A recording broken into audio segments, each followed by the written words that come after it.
Hey guys, today I'm going to show you how to upload images and use them as a prompt in Midjourney. First of all, I have image here of an old man. For example, there's the image of an old man. What I will do, I will drag and drop the image into the Midjourney.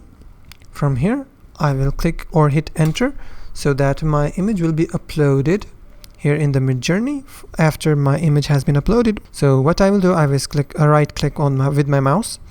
From here, I will copy the message link from here. Once the message has been copied, now what I will do, I will put /imagine, and then I will paste the link of the image.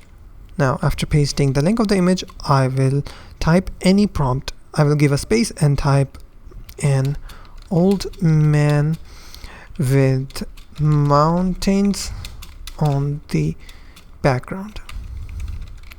I will hit enter.